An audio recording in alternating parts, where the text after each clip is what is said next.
Welcome to the show, man. I really appreciate you being here, taking time out of your Thanks so day. much. Yeah, thanks for having me. I'm happy to be here. I did a little bit of research. You went to USC, you went to film school there. Yeah, Is that right? Can you tell I me a little bit did. about Yeah. that?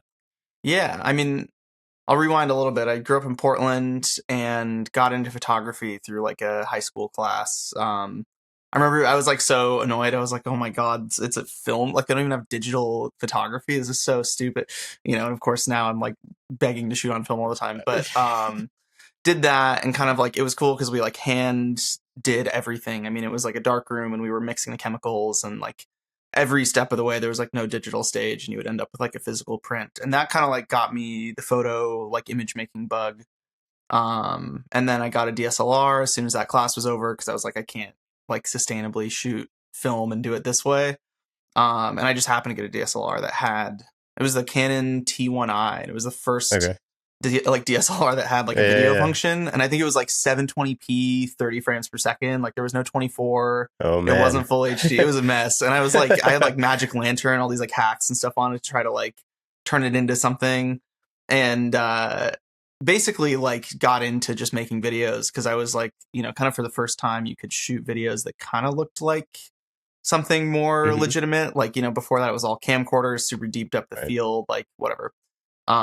And it's like senior year of high school, and I was like, I need to figure out what I'm doing in college, but I don't really have like a film portfolio. And so I ended up applying to USC as an undecided major, which I figured I could probably make happen because I had pretty good grades in high school and got in undecided. And then found out when I was there that you can basically transfer into the film school.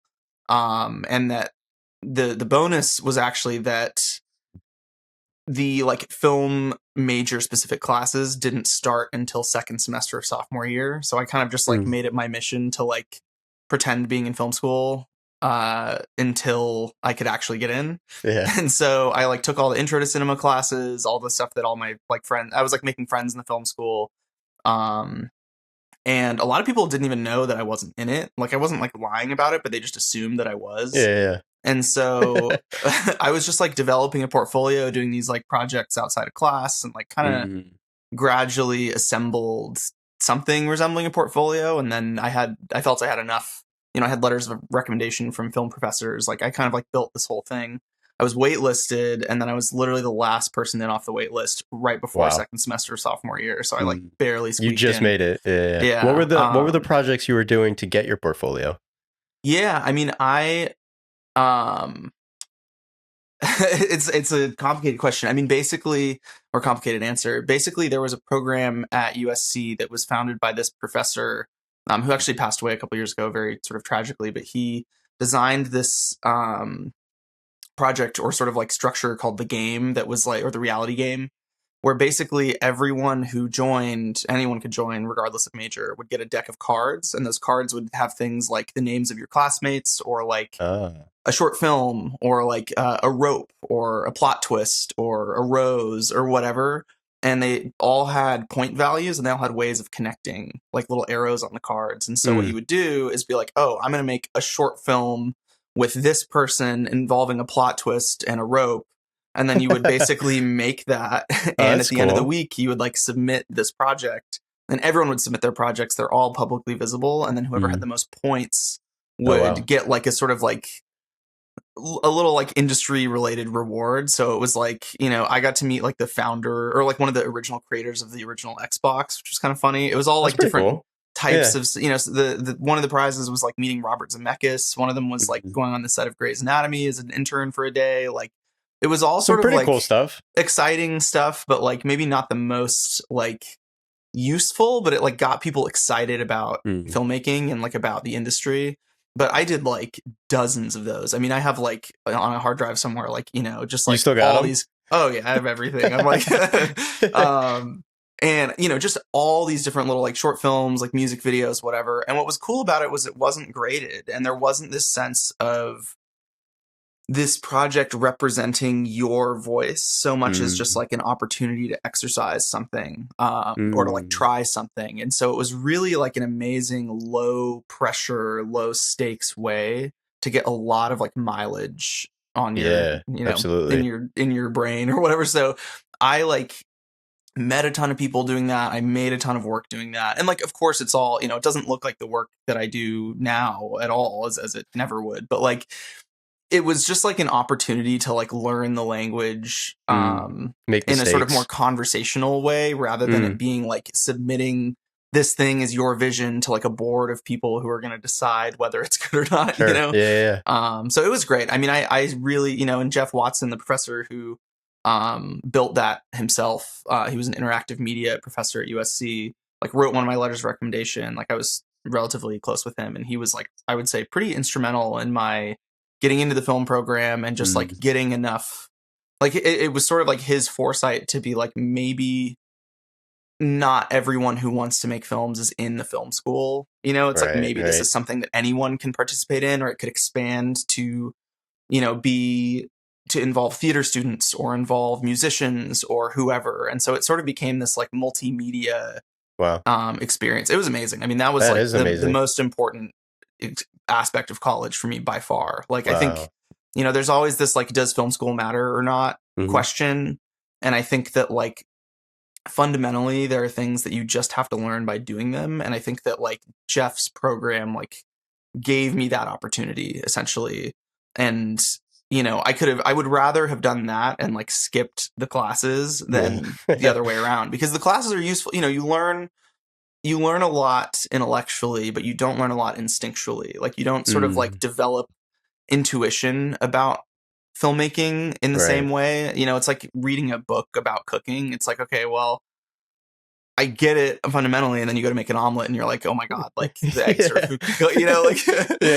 you got to learn how to adapt in situations. Yeah, exactly. So that was like really instrumental for me. That was probably the most important like aspect of my education. And then, beyond that, I mean, I completed film school at USC, and then basically I had a conversation. I mean, I basically graduated and I was like, oh my God, what do I do now? Like, how do I, I was like, it's so expensive to live here. And like, how do I meet people? How do I do any of this?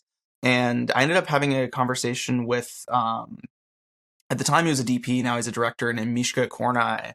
And he basically, like, we got coffee, and I'd seen some stuff that he'd done that I thought was really interesting. And I was like, how do you like even start doing this? And he was like, I was like, should I get a part-time job? Should I like, how do I sort of like get past this initial hump of like needing to make money to do this? And he was basically like, you functionally in the long term cannot have a part-time job and be a DP. Like you just have to be available. And he was like, here's what's going to happen. You're going to do 3 days at your part-time job. You're not going to get healthcare. You're not going to get any other benefits. And then you're going to have to find a way to work. And you're going to realize, well, I could just work the part-time job that's easy and then become a full-time job. And then suddenly all you have are weekends, which means you're not available. Even if you're shooting on a weekend, you're prepping on Friday, which means you have to miss work, which means that you get fired. Like you just can't really like do both. I think that there's a point where you can like start developing skills while working part-time. But he was the one who really like told me, if you want to do this, you need to like just be a DP and like take the sort of L's of like not working that much early on, find a way to live cheaply, whatever. And so that was sort of my MO. I never took a part-time job after college, and I just started freelancing. And it really is like, you feel the fire under your feet very quickly when you're like, oh man, like the bills are coming and I need to be working, I want to dive into that a little bit more, but I'm curious about your direction and kind of path into choosing cinematography in particular, because a lot of people might want to choose directing or editing, but what about cinematography kind of excited you? Yeah, I mean, like I said, I have a sort of photography background, or that was sort of where I started. And I think for me, this is sort of like not a very compelling answer maybe, but like for me, when I was shooting photos, I was really frustrated by having to find a subject that like spoke to me in a way. Like I was like, man, I have to like call someone and do like, I did a lot of documentary project stuff. But I was like, I really want some of this to like come to me in a way, like I want to like be able to focus on the work and not so much on like the logistics of it. And ultimately, like, cinematography is all about logistics, but but I think that like, I was really, I also, this all happened at a time when I started really looking at movies in a different way. Mm. And, I saw things like Eternal Sunshine of the Spotless Mind was one that was really influential Mm. for me, where I was like, man, how is it? Why does this look this way? And then you watch like, I don't know, You started Django Unchained or analyzing. something. Yeah, I was like starting to see like, oh, like movies really, like, how are they doing this? Like, Mm. how are they getting it to look like this? And like, why is it that when I shoot it looks this way and when they shoot it looks that way? And ultimately it's about just trying to close that gap, Right. which I'm sure you know about. Yeah. But I think like I was just like, man, the things that seem exciting to photograph for me are these like very sort of narratively driven ideas or concepts where it's like we're all working toward something. I also found photography to be really sort of isolating, and I Mm. love working as part of a team and like working with friends and like helping. Like it feels like you're a part of something Yeah. when you're a filmmaker, and so it's like I think as a photographer, if you're not prepared to just be alone a lot, it can be pretty challenging. So it was like it just felt like this sort of communal storytelling medium that took advantage of the skills that I had. Mm. And, when I went to school for it, I was like one of the only people. I mean, there are like 3 or 4 of us who were like only trying to be DPs. Like Wow. everyone is like, oh, I'm a writer, director, editor, Mm-hmm. whatever. And it's like, that's cool. But like, there is something to be said for not being a jack of all trades in that circumstance. Because when people write or direct something, they're like, I need someone who shoots it, Of course. that's not also a director, that's not Mm-hmm. also a writer. It's like, I want someone who like is all in on this thing. And so I kind of just always did that. I mean, I don't think I directed stuff in class as I needed to, but to me, like, I know a lot of directors try to get into directing through being a DP, and I think that you can do that. But I also think that like the assumption that all DPs are trying to be directors is kind of bizarre because Yeah. they have almost nothing in common in terms of like your practical day-to-day Mm-hmm. responsibilities. Like I'm thinking about equipment and composition and lighting and all of these different sort of things, and directors are like working with actors and blocking, and it's like there's obviously crossover, but I think that for me like the most exciting part of filmmaking is not necessarily like shaping a performance so much as like figuring out how to capture it to sort of like Mm. subliminally enhance it, like what, Yeah. like speaking the visual language. I And love like that. I always say like cinematography is a language that everyone can read but almost no one can write. And Mm. it's like there is this universality to like understanding imagery where it's like when you see a certain angle and it makes you feel a certain way, that's just like happening subconsciously. And I think that like trying to like reverse engineer and be able to write that language is what was always really exciting to me. and Mm. and sort of like I think that still like the way that we talk about it is so sort of blunt or sort of like not particularly nuanced. It's like, oh, like a low angle makes someone appear powerful. It's like, okay, but I've Right. definitely seen a high angle make someone appear powerful plenty Mm-hmm. of times. And like, why is that? And is it context based? Is it a certain amount of degrees below the eye line? Or like, figuring out that stuff and sort of developing that intuition of visual language, I think is like really exciting to me. And that's like Yeah. where I'm most motivated to like explore beyond like Mm. shaping a performance or editing or any of these other crafts, which I think are also interesting. But I just kind Right. of narrowed in on this thing that I think is for me. Amazing. I think there's something in that, what you just said, and also what you said before about you leaving school and then having to find work and, you have bills to pay. And I'm always curious about people's approaches in the beginning stages of their career, because most of the time you're saying yes to almost everything that comes your way. If Yeah. it's an interview, if it's a commercial, a music, whatever it is, most of the time you're saying yes. But in those instances, how do you find, or maybe how did you start to develop your own voice or your own style in scenarios or in projects that maybe didn't have a style, or Yeah, if that makes sense, like low budget stuff, like how did you start to develop yourself in the totally. beginning? I mean, some of my first like regular jobs were shooting like top down things for like Disney like YouTube channel stuff, or like shooting. I did a bunch of these like makeup tutorials that are like, oh, make yourself look like Ariel from The Little Mermaid or whatever. Like I had a friend who was like working at Disney, and he was just like, I can just book you on all these things, and Wow. they paid decently, and I was like, I can kind of just do it myself. And I kind of like started to just treat that like a laboratory in a way, and I would just be like, okay, how do I light it this time to like show off this? And I think ultimately what you figure out is that there are things that you don't like, And I realized early on, I was like, you know what? I just can't get a light through silk to look a way that I want it to look. Mm-hmm. Like, and I was kind of like, maybe I just don't like silk. I don't know. Or maybe it's just not right for most of the stuff that I'm trying to do. And what else can I use? And so I think it's easy to get on autopilot in some of those scenarios and be like, oh, I know exactly what Disney wants. They want this light with this camera and this lens and do it every time. And I think one of the things that I did that was really helpful was always try to change one part of the equation a little bit. Like I would always be like, okay, I'm going to do it with like just tungsten and see what I can do. And like, I'm going to bounce tungsten off of foam core with muslin stretched over or whatever. It's like everyone had been reading the Roger Deakins forum and was trying to make the muslin tungsten bounce. It's But nice. It is. That's what's funny. It's like, it's sometimes it's like works. the farther you go, the more you realize that like the most fundamental tools are actually like the fundamentals for a reason because they just look good. Mm-hmm. I would say just like I was really putting thought into even the most sort of mundane or like seemingly uninteresting things because it gave me a day on a stage with equipment to try to like innovate in some way. So that was like really useful to me. I think that like there is definitely,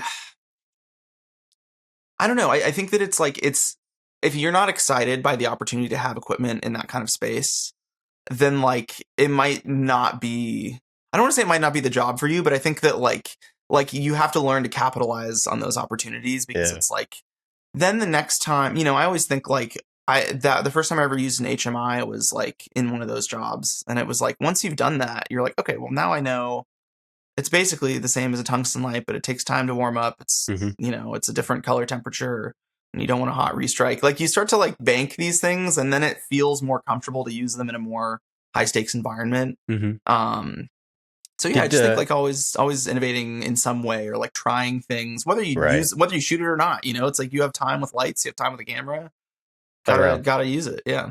Did you have a crew at this time? And like, what was that like the first time you started to kind of work with people and start delegating work and start, kind of being a leader, quote unquote?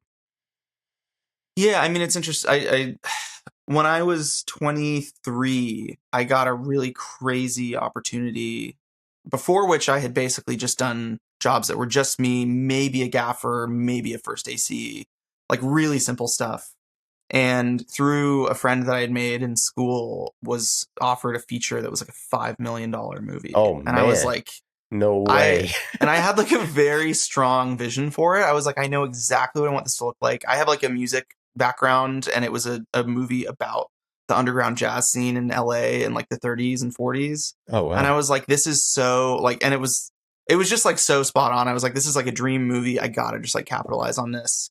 And that was my first time working with like a real crew. And my approach to that was like, I'm going to interview everybody. Like, I want to know, I was like, I don't know big gaffers. I don't know big key grips, whatever, I was like, I gotta do some groundwork here and figure out what I'm doing. And so I really like kind of hit the pavement and like asked people who were higher up that I had come into contact with who some of their recommendations were. I like built a list. I think I interviewed 25 gaffers for that job. Oh, wow. Like I was like going crazy because I was just like, and one of the first things I said was I was like, I am 23.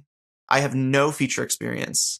I have very little crew experience, but I know what I want this movie to look like. And I need someone who's going to be on my side and someone who's going to understand that like, even though I don't have that experience, I know what we're trying to do. And I had this huge like deck of images that I'd compiled of like, this is the kind of look that I want to go for these things or whatever. And I wanted to like appear very prepared. And it's really funny because there's actually a great story where this key grip who ended up doing the movie, I was really nervous to meet him because he'd gripped on like Interstellar. Like he was like a huge like person, whatever. And I was like, I need to like, I'm going to show up like, not like in a suit, but I'm going to dress up, I'm going to be in like a collared shirt and like slacks, whatever. I had like my laptop and like this presentation that was like customized for the key grip. Like I was like going, and he showed up. He was worried that I was going to think he was like old and lame. So he showed up in like a cool t-shirt and like basketball shorts. And we both just like over calibrated. Like, it was so funny. But he was great. And he was like, I get it. He's like, obviously, you know what you want. Like I love working with younger crew. I love helping people like bring that sort of vision to life, like I'm with it. And I was Mm. like, done. Like you've got the experience, you've got the attitude, whatever. And I was like, it's really important to me, not from a sense of like ego or like needing to be number one, but I need you to like believe that I know what I'm talking about in terms of what I'm trying to achieve and help Right. me get there. And Oh, they I were love that. amazing. They The were like, transparency is yeah, I mean, I was like, I don't know any, like, I would look at me and laugh, I'm like, how do you get this job? Like, this is ridiculous. But, my gaffer and key grip on that were both just like down, they were like, mm. we're going to make this awesome, and they did an amazing job. And honestly, I went back and looked at it on my portfolio a while back and I was like, this looks pretty good. Like, this is better than anything I've done this year. Like, what happened? Man, what an opportunity. If you can Yeah. kind of look back on that whole experience, like what was something that you maybe took away from it, like a learning opportunity or a challenge that you faced that you kind of overcame or Yeah. even I walked mean, away like, or even yeah. like, shit, I wish I did that better. Totally. I mean, the big lesson in any long form shooting, I think, is trusting the decisions that you made before on some level, or trusting the rules. Because when you're shooting a 90-minute piece, just a feature length movie, and it's taking you months to shoot it, and you've made the decision in prep, like, this is a movie that lives on the dolly, you are going to be like clawing your eyes out to get off the dolly by like week 3. It's because you're gonna be like, oh my God, this movie's so boring. The Mm. camera's always static or just sliding around. Like, it's like you start to just go crazy because you're like, I need variety. And especially if you come up in music videos where it's like, Yeah, it's fast paced, it's just quick, it's it's fast different. paced. It's everything's different. It's like Mm-hmm. you crew up for one day, you do 100 different shots or what. But like in a feature, you just have to resist the temptation to like diverge from your sort of like conceptual understanding of the project. And it's so easy to do it. It's really scary. I mean, there's another feature that I did a couple years ago where I just was so desperate to like get off of sticks. And then watching it in the movie, I'm just like, why is this handheld? Like, it makes no sense. Mm. And I thought Mm-mm. I was like, oh, like this is gonna like revitalize the audience. It's like you have these like crazy, like just like nonsensical, like ideas about it. Like you'll convince yourself it makes sense. Mm. On the flip side, though, there's also this aspect of being willing to sort of like diverge a little bit in order to pursue something that works better. I mean, I always say it's like you prep so that you don't have to think about the shot list, not so you do. Right. It's like Mm. you build your shot list, you build all of your diagrams, whatever you want to make, and then when you're actually on set, it's like you need to like be there. It's like it's not a remote job. Like you gotta like watch the performance, Yep. see that the actor is struggling with something, understand that maybe the blocking needs to change ever so Mm-hmm. slightly for this scene to work, and then adapt to that. And I think that maintaining that like presence and awareness on set is also just like so critical. Mm. um You find the but value yeah. of like spontaneity? Yeah, I mean, I think like if you're not open to spontaneity, then like nothing interesting is going to happen on set at all. Mm.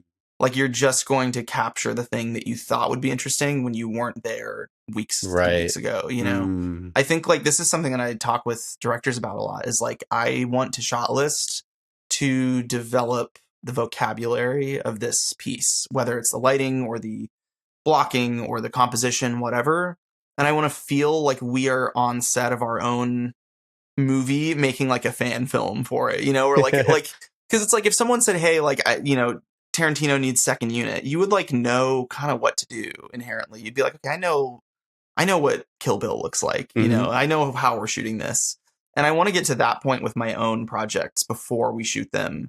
Mm. um so that it just feels intuitive and like motivated by whatever's happening in the moment, but also is still adhering to this sort of like stylistic playbook that you've Right. developed. But I'm very much like, I don't know, I've gotten to be maybe a little bit annoying with like ADs about scheduling, and I'm like, just give us block per scene. Like, give me 3 hours for scene 17. It's like we're shooting 3 scenes tomorrow, and one of them's going to take twice as long as the others. The schedule's already done. It's 1/4, half, 1/4 Mm. done. And it's like, I think that working within that period of time, you have an understanding of like, okay, here's realistically how many shots we need to do it in. Here's mentally the vocabulary of this movie, and like, here's how we execute it.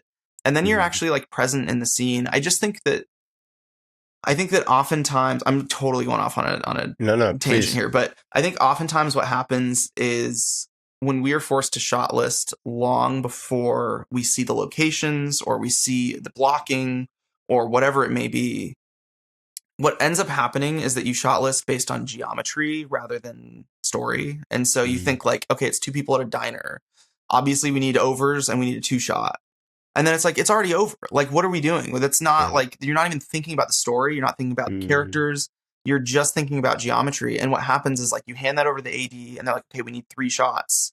And then on the day, you spend a little extra time on the wide and you're like behind schedule. And it's like, we haven't even started like figuring out what this is yet. It's like, there's an element of like, I want to like, give me the time and I will like fill it the most efficient way possible. And the way that I sort of like arrived at this philosophy or whatever was that on the feature I was talking about earlier, there's a scene that's like a dinner scene between 5 people, and we had like 10 minutes left in the day to shoot it. And I was like, it's over. Like, and we were shooting on 35. Like, it was like not something we could rush through. The sun's going down. And I was like, man, like what, let's just burn a couple minutes and go outside and talk about the scene and figure out what this actually is. And ultimately it is a scene that is strictly about one character deciding to kill another character's mom who's at the dinner table. And it's like the moment that like change happens. And I was like, great. All we need to do is shoot his POV of mom and then a performance, like a close up on him. And we'll watch his face change and you'll hear what the mom is saying and maybe we'll do some audio work to it, whatever. And it's like one of the strongest scenes in the movie. And it's like, if we just thought about it geometrically, it's like, well, we need to make sure everyone who has a line is like getting their eye line correct. And we would have been in like 180 hell. And like, at this point, we're crossing the line. So the camera needs to move behind their head in order to get ready for the next. At that point, you lose the story. It's over. And it's like, you realize that you didn't even shoot the character who the scene is about. And so from that point forward, I was like, I need to be doing this kind of script analysis on everything. And so my approach now is I do this thing that I call like a content intent sheet, and it's just a spreadsheet. It's 2 columns. First column is just the content of the scene. So it's like the family has dinner. And then the second column is the intent. Like, why is this scene in the script? What is it establishing? So in that case, it's like this character is deciding to kill that character. And what I have been trying to do is shot list off of the intent side and just ignore the content side. So you're not thinking about geometry. You're just thinking about like, what is this scene doing? And how do I contribute to that with the camera? And it usually leads to, I think, way more interesting results and also fewer shots because you're just you're more efficient. It's like you understand very quickly. It's like sometimes the intent of the scene is not benefited by seeing everything. And it's like we just want to focus in on the things that really add to this like narrative moment. And it just feels like more specific filmmaking. It's more interesting filmmaking. And it's very intentional. Exactly. And it's like it's also just more fun to make movies that way because then you get on set and you're like, oh shoot, like, you know what? We thought we wanted this shot, but like this actually looks really good. And all we need to do is make sure we're still communicating this intent and that it's still within our sort of like playbook. And that has been huge for me. I mean, that's made narrative so much more fun. Like, I love sitting down with the director and just being like, what is this scene actually about? Right. And inevitably what happens is like they end up cutting a couple scenes because they're like, oh, 3 scenes are saying kind of the same thing, So it's like it really like forces you to acknowledge every like sort of aspect of the scene and like really understand it and lets you build off of that feeling rather than the like geometric inevitability of the scene of like, how are people sitting? It's like, just like, who cares? I don't know. I think like you have to be specific. And I think that's what's been helping me in narrative to at least feel like I'm bringing something to the table that's like specific and unique rather than just being like another person shooting with an Alexa over the shoulders, taking it to company 3. And what is like, this? Whatever. Like, when you watch this movie, why does somebody like, how does this read Gus shot this? Like, that is like the reason why you want to do what you're doing is because you want to put kind of your own thumbprint on the film. Yeah.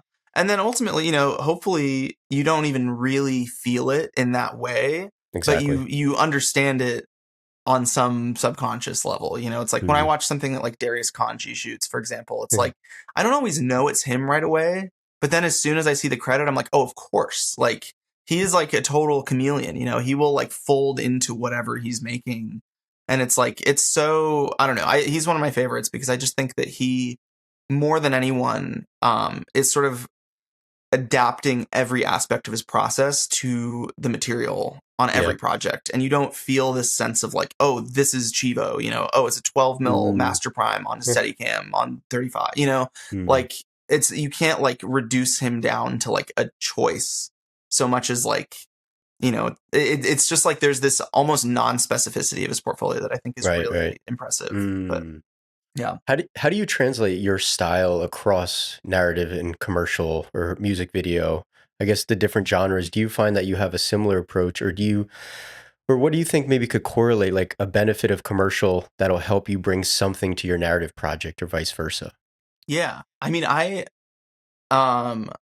with commercials, there's this like metaphor. I use I'm like I love the metaphors. I speak around everything. But there's this metaphor that I like that's like with a commercial, you are like, if you imagine you're like building a chair, and the company that is paying for the commercial is like, here's like the best wood shop you've ever been to in your life. And you have all the wood you can imagine, all the specialty tools, whatever you want. But like, this is the chair you're building. And you look at it and you're like, oh, geez, like, okay. Maybe not the chair I would build, but it's certainly not going to be, we have everything we need to do it. And I think that understanding in commercials that you were building their chair is very important, because a lot of times what will happen is you're kind of swimming upstream trying to change their chair and trying to make it yours in a way that like they have been through months of designing the chair and design. And I mean, it's like, and this is the chair that is like the chair of compromise. It's like everyone has like given in that this is going to be the chair. No one's actually happy with it. Everyone is like, okay, like this will be fine. Everyone in our department has signed off on this. And I think that sometimes, one of the mistakes I made early when I started getting into commercials more was feeling that like my design contributions, as it were like either being rejected or just like not successfully integrated into that. And I was like, maybe I'm just not cut out for this. And then I think that there is like an important thing in like releasing your own attachment to it and focusing more on the construction as an opportunity to practice building, and it's like, I'm going to work with this crew, with this equipment, and like get really good at making this thing.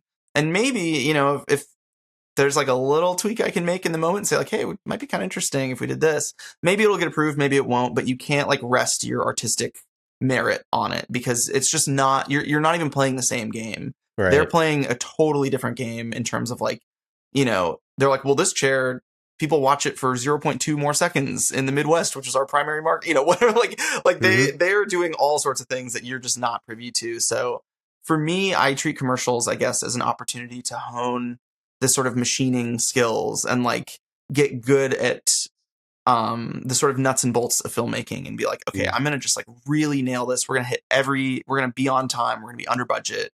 We're going to just like absolutely execute this chair perfectly. Right. And like, maybe we'll give it a little flavor where we can. Like, you can kind of play the game and like detect when there might be an opportunity to sort of like enhance it in some way. But ultimately, like, the boards are drawn, the locations are chosen before the DP's even on some of these jobs. So it's like, you just have to kind of like, you have a little bit, you have maybe 20% flexibility in terms of like framing size and like camera movement and that kind of thing. And I think it's important to make those recommendations so that you're engaged in the process. Yeah. But ultimately, like, releasing their chair from your sort of like aesthetic sensibilities, I think is really liberating in commercials. And I think that commercials have just made me better at executing whatever, it's like executing creative, executing the sort of technical demands.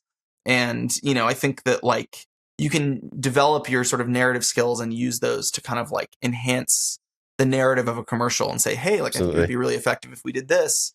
And oftentimes people will listen, but I think that like there is this balance that you're sort of, sitting in with commercials that's very unique. But, and then certainly there's like the financial necessity of doing commercials, which is like, doing only narrative is so challenging because it's just especially as a DP, you're just not, you end up doing a lot of, I mean, I've done probably like 5 shorts for free in the last like year and a half. And Mm-hmm. it's like the only reason I can do those is because I'm doing commercials. And Yep. like, I think that, if you're like, oh, like commercials are an impure medium, it's like, that's fine. But like, that's why I get to work in narrative on some level. So I love that.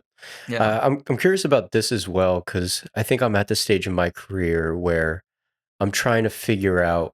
I'm still saying yes to almost just like everything because I'm Yeah. still young. I'm 26, and I feel like I haven't gotten to the point where I can really say no yet. But from where you are, do you find that you curate the work that you say yes or no to? Like how Yeah. do you decide like what is the right project for you? Maybe at this stage, or like when Yeah. did you start deciding? I think there are 2 stages of this that are in, like different in an important way. The first stage is like I say yes to everything, but I only show the work that looks like the kind of work that I want to be doing. Mm-hmm. That to me is like the key to everything, Mm-hmm. because it's like if I loathe white psych commercials Yeah. and my website's full of them, that's what I'm going to get. People are Mm-hmm. like, oh, this is the white psych guy. And I think that like one of the ways that I was able to shape the direction of my career was by really posting work that I thought represented the work that I wanted to be doing, in the sense that it was like maybe it was shot on film, maybe it was something where I had more creative control, maybe it's something where I was more involved early on with the director, whatever. Like I think it's like all of those kinds of projects I was like amplifying, posting on Instagram, putting on my website higher up, whatever. I think it's important to like still cultivate some of the other stuff that's like maybe lucrative but not creatively fulfilling, so that Sure. when the commercials come around that do pay well, that you have a portfolio that shows that you're not just like an Yeah. artiste. Yeah, exactly. Like, oh, That's is this, I smart. mean, Yeah. how many times have I heard someone say like, oh, like, is this work too grainy for this? I literally had someone say, does he know how to shoot digital? Which to me, I was like, that's kind of cool, because a That lot is of my stuff's I was gonna digital. say that's a really cool. Yeah, I Yeah. was like, yay. But so that's like one stage. I think that the second stage is like once the momentum builds and your portfolio is attracting rather than you having to pull in people as Mm. much, then you can be a little bit more selective. And I think that like it's dependent on the market though. Like right now, I'm not as selective as I was a year and a half ago. It's like a year and a half ago, I was thinking about, I'm sure you've talked about the triangle where it's like, the director, the creative, and the money. And it's like, Mm-hmm. I was like, it's got to Yep. hit minimum 2 points of the triangle, ideally 3 at this point, because the thing is like, you book a 2-pointer and then a 3-pointer comes along and you're like, oh shoot, like now I'm stuck doing the Right. Two cheap pointer. job, whatever. And so I think now I'm so heavily prioritizing things that are narratively or creatively interesting to Mm. me that is like, it's not an equilateral triangle anymore. It's like some kind of like isosceles something, where I'm like, if the creative is good, I'll do almost anything, Right. because I just want to be doing more interesting work. Mm. Um, but I think that, yeah, I mean, I think that it's a personal decision every Mm. time. I mean, there is no like knowing exactly what the right project is in that way.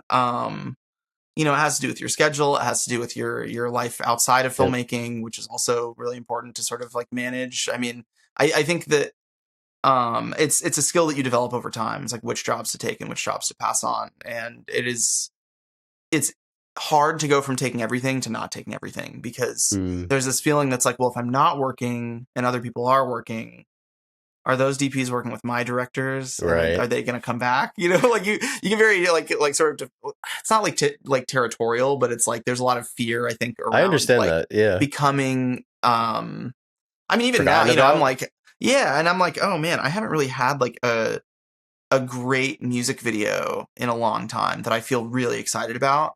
And then I'm like, well, ultimately, that's kind of like just what's happening to the market. Like TikTok kind of blew up the music Mm-hmm. video industry, and so but I was like, man, in 2021 and 2022, I was just shooting crazy music videos all the time. And now I'm like, woohoo, like a vaguely interesting commercial, like it's like the bar changes with the industry, and it's a weird time to be doing this in any Mm. capacity. Um, so Do you, yeah. do you still feel as passionate about your career in cinematography or filmmaking as you did when you first started? That's a good question. I think so. I mean, I think that like maybe the things that I'm passionate about have changed. I think Mm. that everyone goes through kind of like a gear phase, where you're like, oh my god, like I gotta shoot on a techno crane. You know, I gotta Yeah. I gotta have an 18K on set. Like I gotta I feel like do an that's FPV kind of where drone. I'm at a little bit because Yeah, I've done 18Ks a couple times. I've never done techno crane, but it's yeah, like almost like technical feats that I want to kind of explore. yeah. And I think that like the exploring is really fun, and also the confidence that you get Hmm. from knowing that that's in your back pocket is really valuable. Um, I think that at a certain point, though, there is kind of a ceiling. You know, there is like a point where you're like, they don't really make bigger HMIs unless you like a 100K soft sun, or, you know, like you kind of hit a point where you're like, okay, like I kind of know the tools now and I Mm. kind of know the people who use them. So it just becomes a little bit less interesting ultimately. But I definitely was like, you know, I was really self conscious about not having used HMIs for a long time. And I was Mm. like, man, I literally shot the $5 million feature before I used an HMI, which is Mm. Oh crazy wow, because it was that's all insane. tungsten. Yeah. Yeah. And I was like, who in the world? And I was also in the union because I flipped in on that movie. And I was like, I'm a Uh, union DP who's never struck an HMI before. Like it was like, and every, you know, it's like you move in these, everyone's career advances in different ways where it's like, you know, I know DPs who have never used a pursuit arm but have shot huge movies. mm. And it's like they just didn't do the car stuff, you know, Right. and it's like I just knew someone who was getting into car stuff and it just worked out.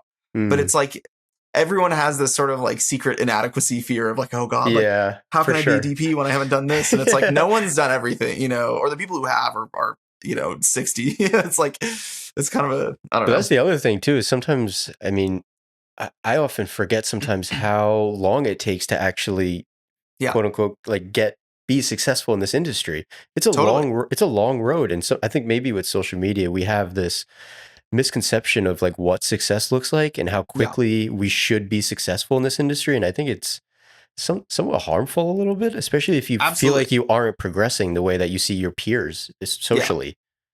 Yeah, and I think that everyone struggles with this now. I mean, it's like, you know, any day that you're not working and you go on Instagram and you see the stories of people working, you're like, "Oh, so like I'm garbage," you know? Like obviously they didn't call me, and why would they? You know, like you can get Yeah. into this like thought loop that's like pretty terrible. But I also think that like a lot of people are doing great work that are just not engaging with that at all. And I think that Mm.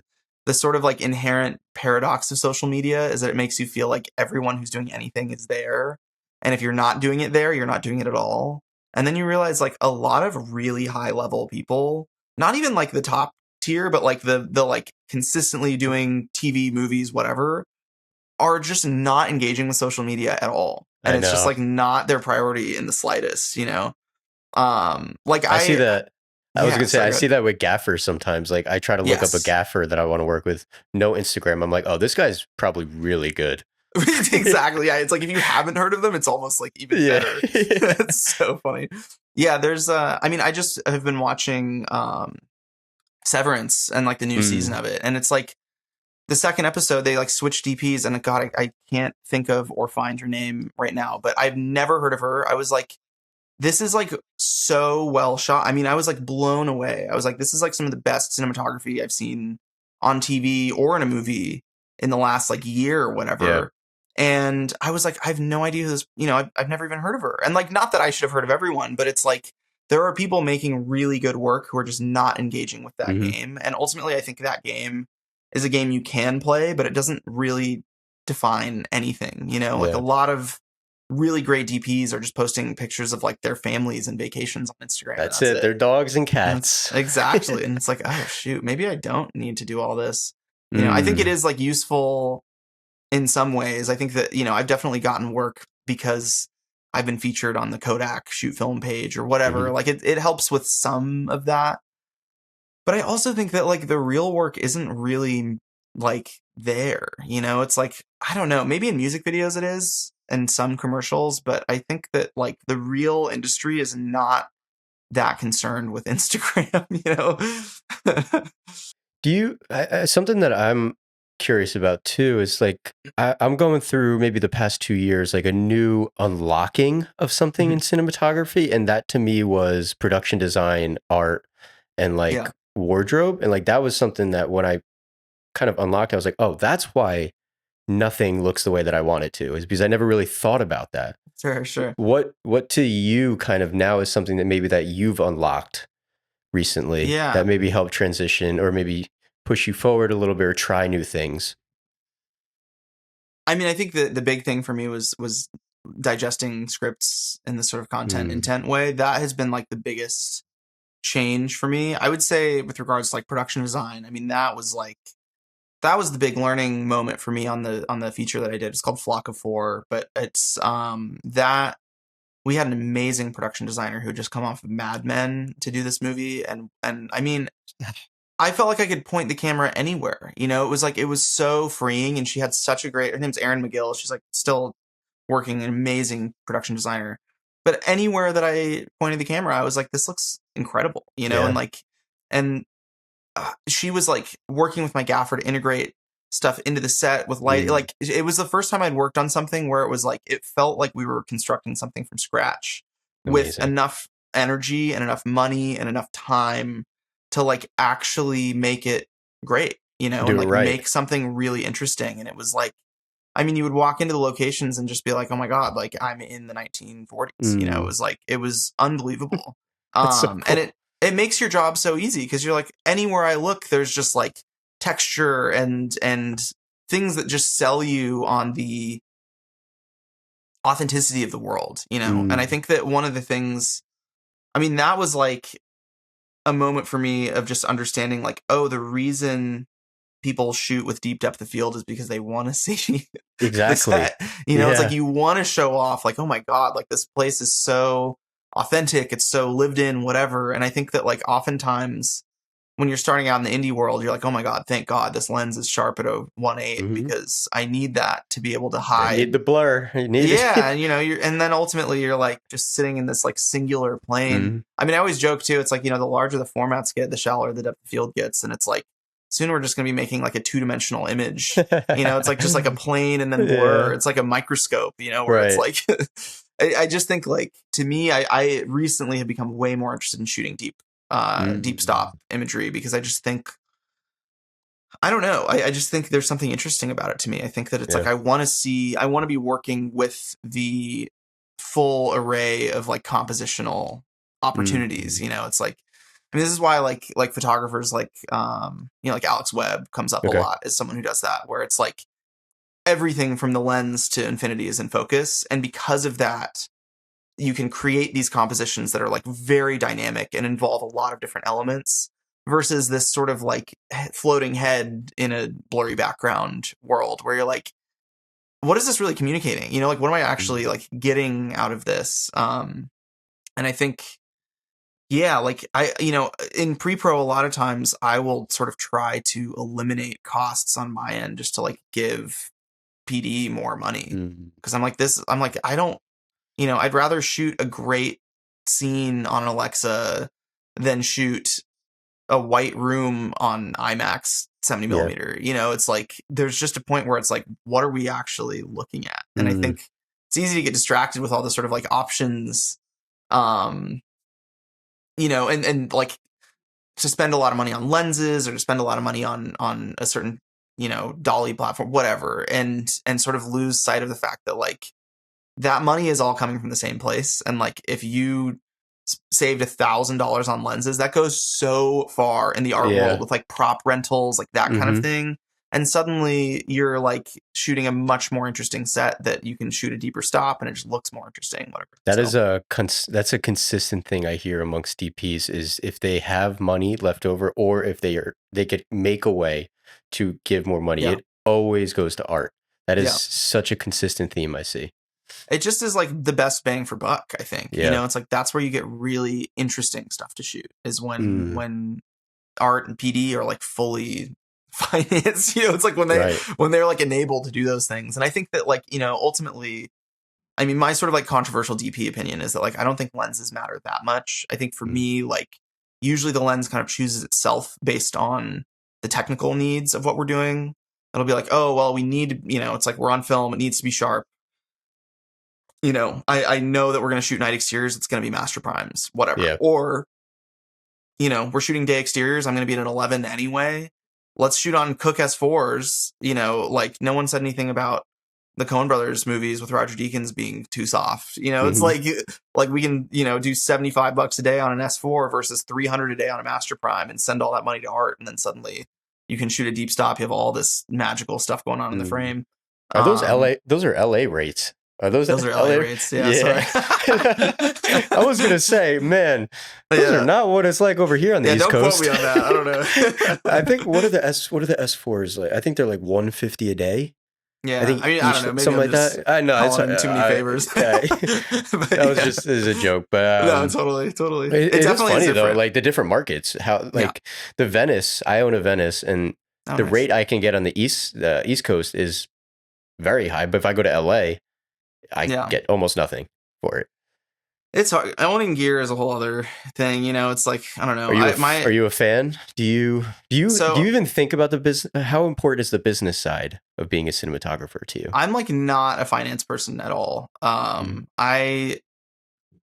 There are, I'm sure, ways that I could be making more money, but they would involve doing work that I don't want to do. I think, like, I don't want to be a rental house. I don't want to, like, to me, owning equipment is a way of enabling better work, I think. And like, that's kind of it. Like, I've definitely made some money on stuff that I own, but like, that's not like the primary motivator for me. Like, early on, I'll try to tell a really compressed version of the story, but basically like, I got a Super 8 camera as a gift that got me like into shooting in the first place, shooting on film. And I was like, wow, why do these negative scans look better? Like, obviously it's Super 8, whatever, it looks a certain way, but I was like, why are these scans so good? Like, what's going on? And so I did a couple music videos on Super 8, and then I was like, I wonder how much more it costs to shoot 16. And then ultimately, like, cost per second of footage is the same. And I was like, oh my God, if I just had a 16 camera, I could be doing the same jobs I'm doing on Super 8, which were like, $1,000 to $1,500 passion project music videos for friends of friends kind of a thing. But I was like, oh, I'm just going to like research this. Ended up buying a Bolex. Nice. And getting into that. And I was like shooting label music videos on Bolexes for a while, which was kind of a crazy moment now that I think about it. But it gave me a lot of room to experiment without people saying, is it too dark or should we frame it this way or whatever? Because no one can see anything. But which weirdly is, I think, one of the main advantages of shooting film is like no one can say anything about what you're doing. But only you know. Yeah. And they're like, is this too green? And it's like, no, it's fine. No, trust me, I'm good. It's good. It's gonna be good. And they're always fine. It always is fine.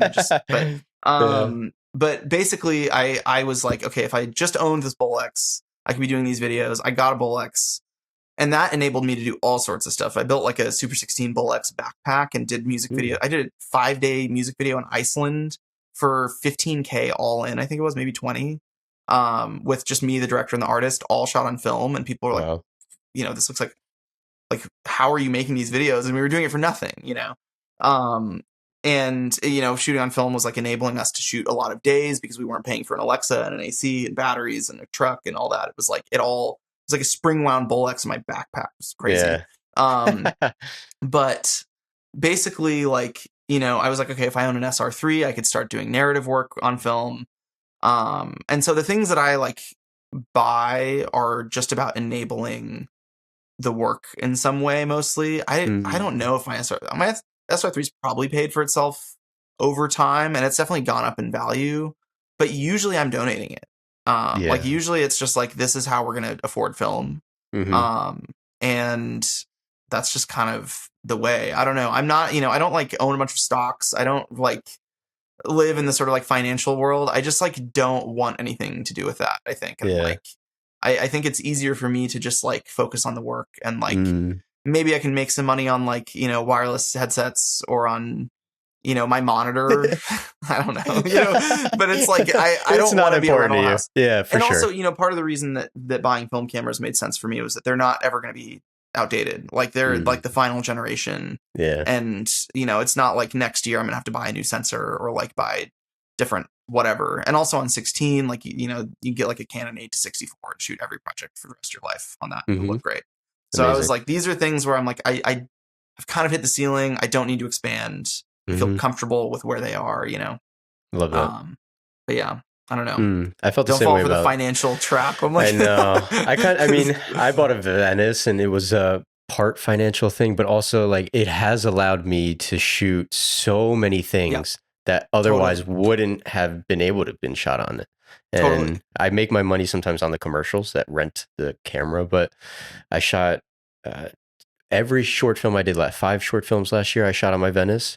Didn't Yeah, ask for any money from any of them, but it yeah, allowed me an opportunity to get the best looking thing that we could from totally. it. It's that to me is like a huge motivator of why I purchased that. Yeah, I mean it's exactly the same with my Hmm. SR3. I was like, this I can shoot shorts on film, and like I have all these short ends from, whatever. I mean, literally that closet is like full of film from all sorts of different stuff, and it's like, Mm, when the right project comes around, I'm like, yeah, I can donate a couple of rolls, like whatever, yeah. it's and suddenly it's like, okay, now you're just paying for processing and scans, and it's like not that bad, it's like Hmm. you're paying for something, but it also forces this intentionality, and like you have to be specific about what you're shooting, and then I don't know. To me the process is also just fun. I don't know, Yeah, I love that we're talking about this now because I didn't grow up shooting film. I didn't go to film school. I grew up completely digital, and Yeah, I started to get the itch to learn how to shoot film.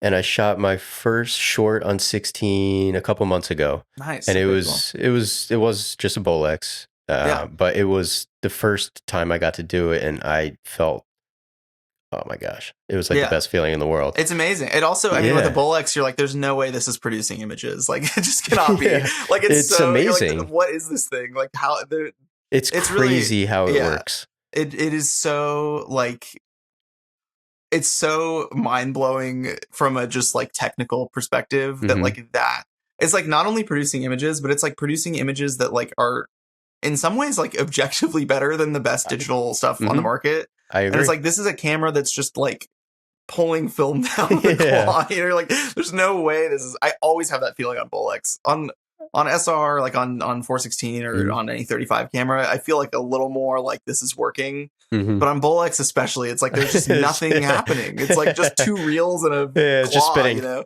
Yeah, it's like, what? But it's cool. I mean, it definitely like makes you use your mind's eye in a fun way too, where you're really Mm, having to like think about what you're producing in a certain way before you can even roll, and it's yeah. like, I think sometimes I get into this sort of like trance like state working digitally sometimes where I'm just like monitor camera setting, and then it's like, Right. what's actually happening, it's like, Mm, oh, like the sun went down, like I don't know, but it's like you kind of lose track, like it's harder to be present, where on mm, film you're like, okay, I have a monitor, but it's not telling me that much more than framing, and I have to just actually light with my eyes, right. and it's like you have Exactly. to look at it and be like, what does this actually look like?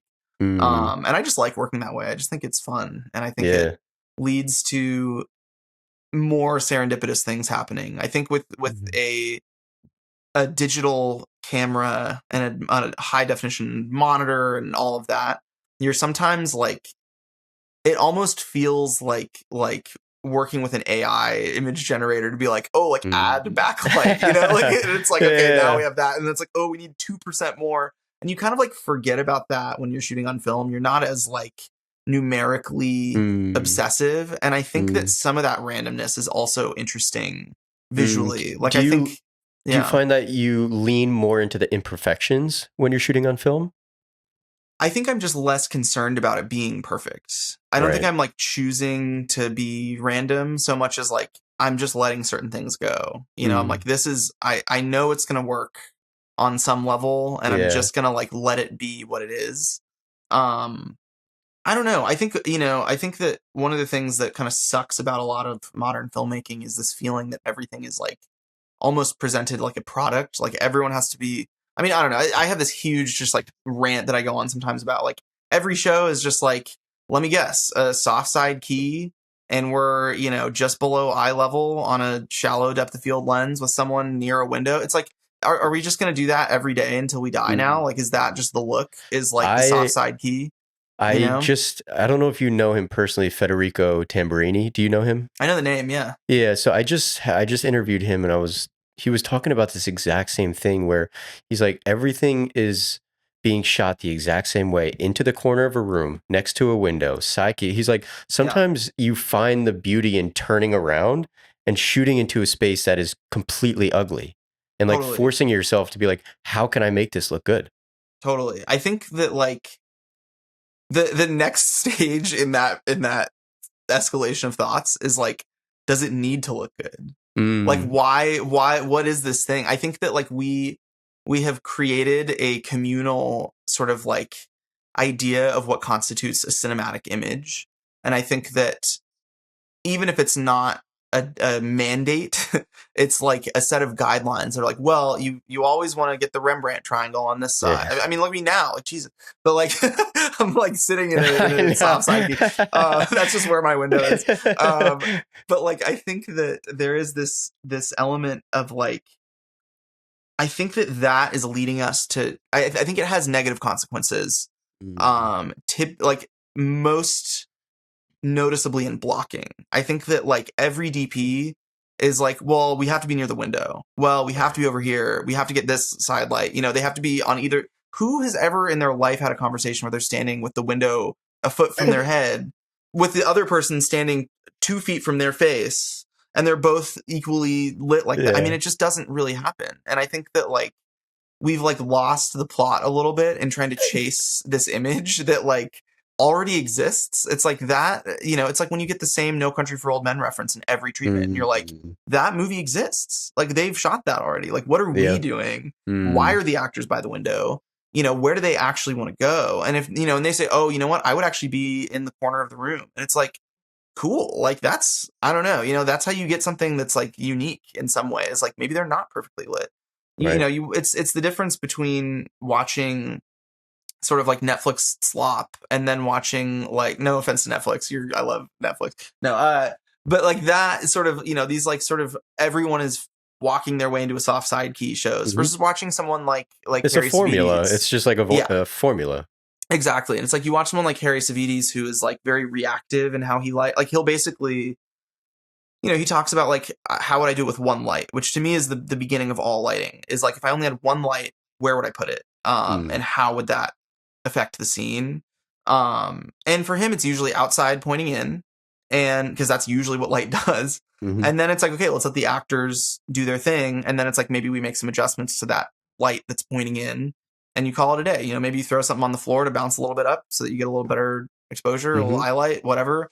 But like I've really been trying to avoid this temptation to like force everything into a soft side key because I just am kind of sick of it. It's like it just doesn't, it looks cosmetically good, but it doesn't look real. You know, I don't know. I think my biggest influences are probably like movies from the 70s. Okay. Which everyone says now, but like but I was there for it now. But I think like I think that there's something happening in the 70s where it's like people weren't used to shooting on location yet because cameras had just gotten small enough to do it. And they were really relying on these faster film stocks that had just come out and these smaller cameras, and were kind of working in a way like they hadn't like fallen into this like what is cinematic trap yet. And you'll see things that are shot in a way where you're like, how is it possible that this looks good? Like you'll see like Conrad Hall like front light someone. And you're like, I would never do that. And then it's like, but I think it's important to stop and be like, why would you never do that? Like, is there no scenario where an actor would have light hitting them from the front? Like we need There's to like tons of scenarios. That's like most of scenarios. And it's like I think that it's like there's this fear of doing something that isn't consistent with the kind of, you know, hashtag cinematic imagery on Instagram that I'm so sick of. And I'm just like, let's find a new way to think about this. And so that's been really important for me, I think, is just like trying to like build a new sort of foundation to work off of. That's like, how do we make images in a way that's like purely motivated by what's going on with the story, what's going on with the performance, and like is not necessarily concerned. You know, once you hit a certain point where you're shooting on an Alexa or you're shooting on film or whatever, those have the capability to capture images that are going to look good enough, regardless of what's happening with the light. Like they're just going to capture it in an accurate, impressive sort of way.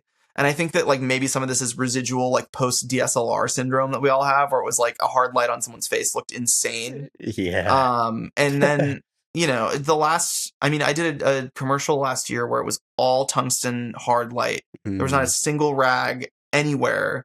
and it was like day exteriors, day interiors, everything. And we would just blast like a 20K from across the yard in through the house and hit someone in the face and it looked great. And no, and it was like, we're not even, I don't know. To me, I'm like, I just would so much rather find an interesting way of working in that sense than feel like I'm like hamstrung to this like soft side key ball and chain of like, we have to find a way to get people into a soft side key or else it's not cinematic. So yeah, I think it's like a conscious effort I just did a music video last week, and there was like one scene where I like pretty much frontlit someone or near side them, and normally there'd be complete shadow. It would be far side, but internally I was looking, I was like, I know this looks good, but my brain is telling me to not do this right now. Yeah. But I ended up doing it. I really loved it, but I had to consciously like almost like fight myself to be like, no, you should be doing this right now. It's okay to do this.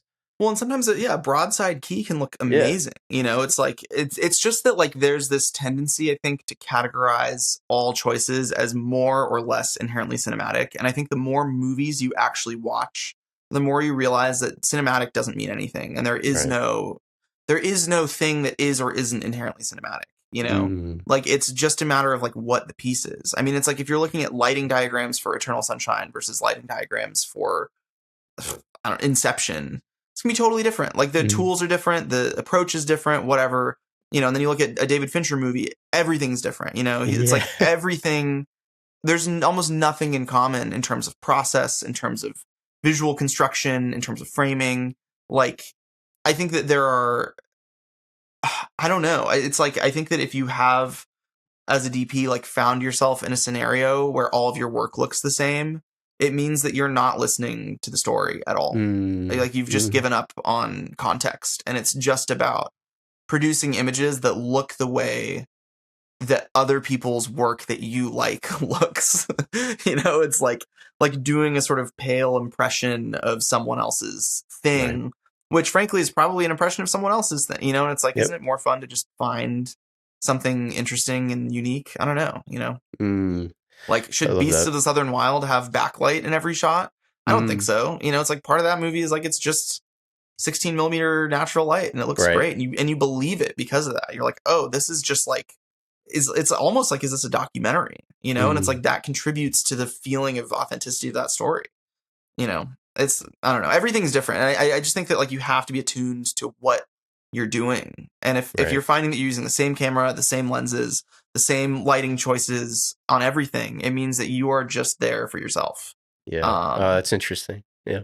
Yeah. I agree with that. I think as we're winding down, I want to ask just a few more questions. And this one is one that I typically like to ask. It's one of my favorite questions. It's where are you finding the most joy in your life right now? Oh, man.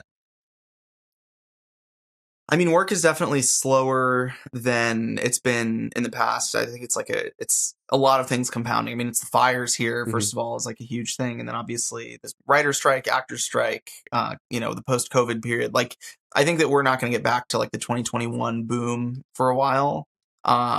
So I have like really tried to like develop other parts of my life in these sort of like weird times where I'm like, I'm not sure. I don't always have like a full calendar anymore. And so I had a friend who really got me into rock climbing, and that's been really fun.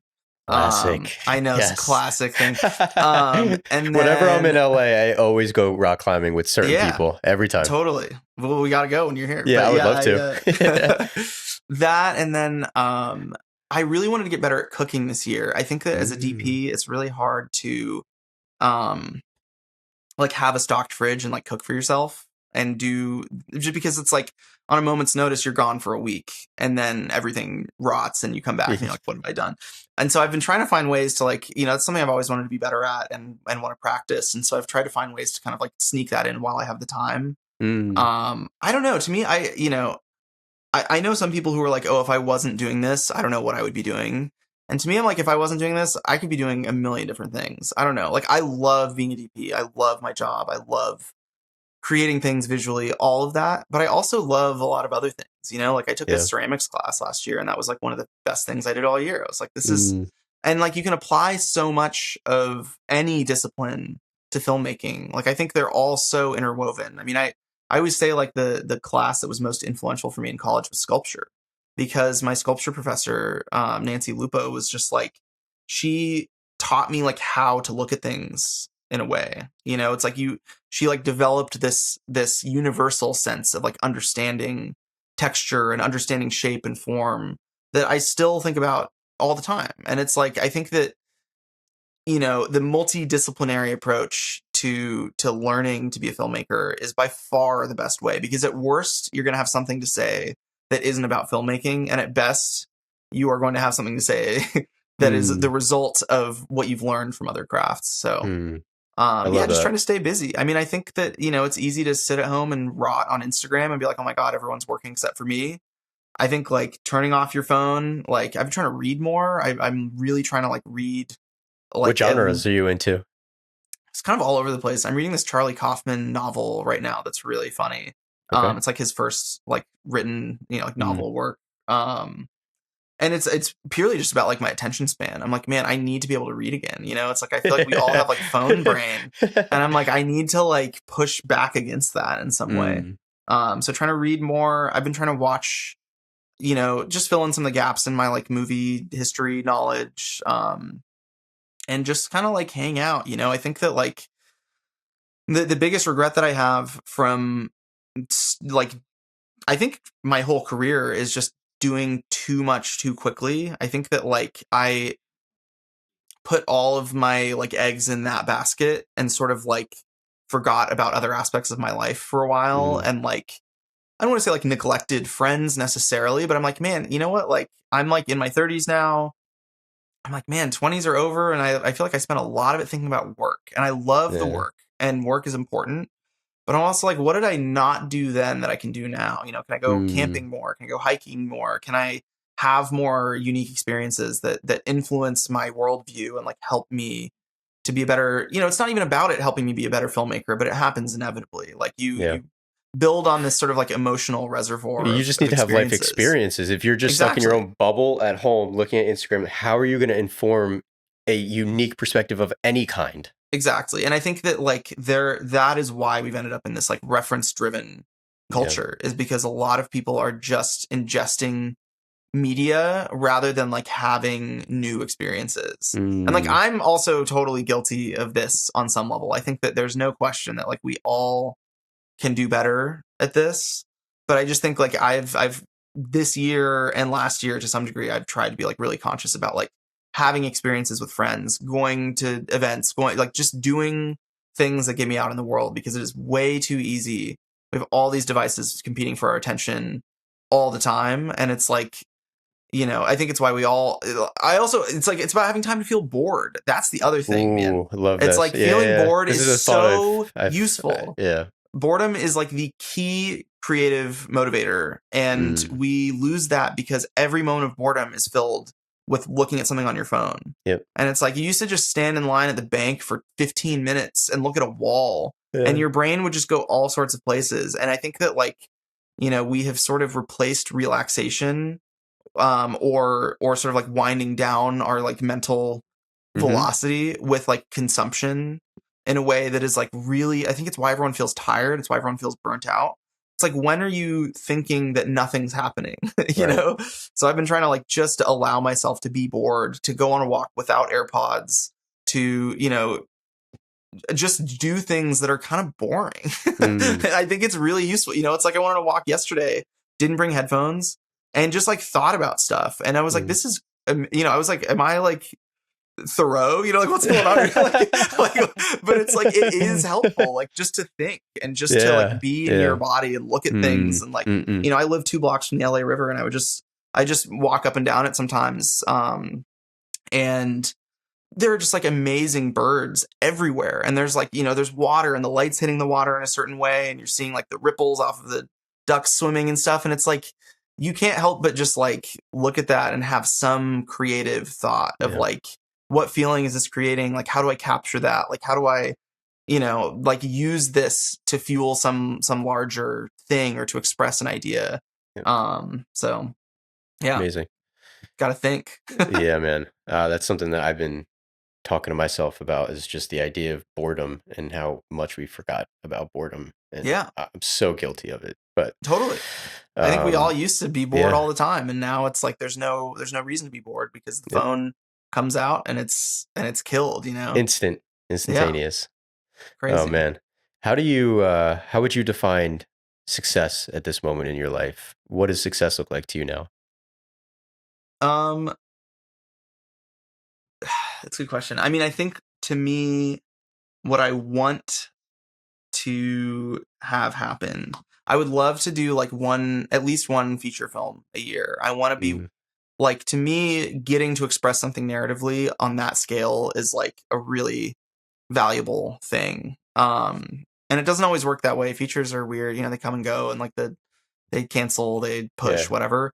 But I would love to be doing a feature every year. I would love to be doing some shorts, and I would love to be doing music videos and commercials. Like I kind of want to just have a little bit of everything. I think that was what has helped me sort of get through some of the financial like difficult periods or like the industry Hmm. wide fluctuations is like I kind of jumped ship from music videos into commercials when music videos were on the chopping Dying. block. And Yeah. so it's like, you know, I want to continue to cultivate all those things. But to me, it's like if I can make ends meet financially and like do interesting, creatively fulfilling work and then still have time to have a life outside of that, that is like, you know, A plus. I think it's pretty hard to do that. I do think as a DP, there is a level that you can hit where you have agency representation, the Mhm. rates are really good, and it becomes much more possible. I think like 3 or 4 years ago, that was not possible for me, but now I'm like, okay, I really could get by on like one commercial a Mm. month or maybe every 2 months, depending on the scale of them, Yeah. and pay my bills and like have time to spend time with friends and like just do whatever I want to do, like, you know, go to the climbing gym, like whatever. Like, you know, it's like building a more normal, less sort of like state of emergency life for myself. I think is like that is what Yeah, success yeah, looks yeah. like, you know, Amazing. because for Mm. years it was like I'm doing everything that comes my way. I'm barely paying bills. I'm like eating into savings. I'm like trying to refill that. You know, it's like you're putting water in a bucket with a hole at the bottom. Mhm. And I think like, you know, making the hole smaller and smaller, you start to be like, okay, maybe I don't need to put so much water in anymore. Like Right. it's still going to come out, but like I can slow down a little bit. I can be a little more selective. And also, you know, I just want to be able to make myself available for projects that I think really matter, or I think are really creatively fulfilling. And I think leaving space for those things is really important. Love And that. being able to be like, you know what, I can skip the commercial. I'm going to do this project where the story really matters to me. That's giving me a lot of flexibility.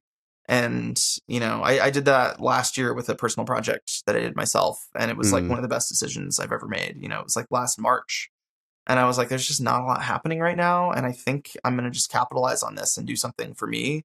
Love And that. it's like Yeah. my favorite thing I've gotten to do in a long time. So I'm like, Yeah. there it is, you know. Beautiful. Mm. Yeah.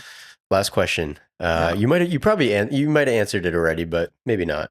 I guess where you are now, sitting across the table from you, is that version of you that just graduated film school, and or even just got into that film program. What advice would you give that younger version of you? I don't know. I think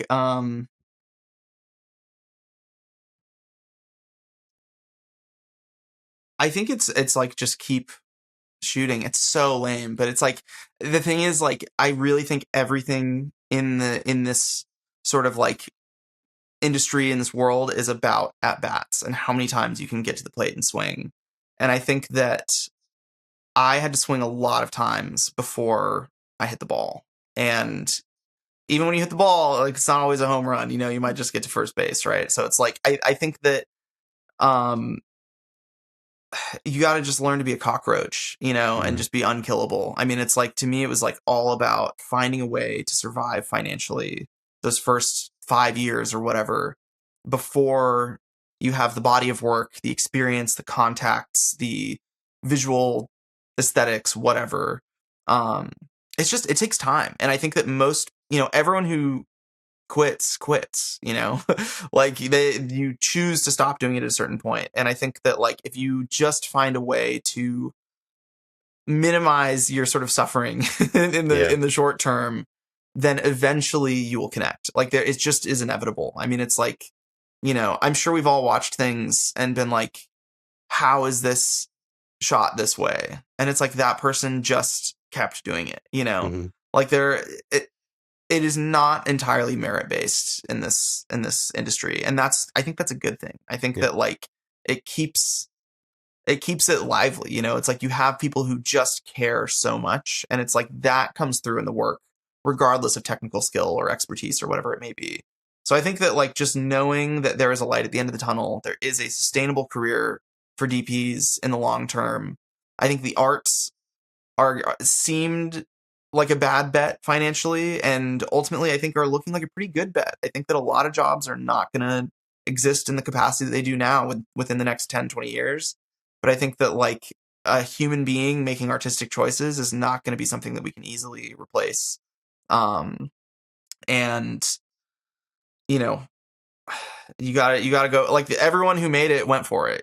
So if you want to make it, you got to go for it. And I think the flip side of it is like you got to make sure to maintain some aspect of like normalcy in your life, and some aspect of maintenance for relationships, maintenance for friendships, all these types of things. Like that's so important to have that kind of support. And I think that it's easy to get sort of like blinders on and be like, I'm just doing this, and it's like that will only take you so far, because you can't do it alone. Like nobody does this alone. And yeah, I don't know. I think you got to just go for it. I don't know. I think it can be done. I mean, I guess me and a bunch of other DPs out there who just sort of like pushed through it are proof that it is possible. I look at the work I was doing back then and it wasn't good. Like there are plenty of DPs who are younger than I am by a lot, who are doing better work now than I was doing at that age. And that's just the way it is. It's like, you just gotta put the work out there and do it, and find a way to sustain yourself long enough that the 1 in 1,000, 1 in a million chance can happen.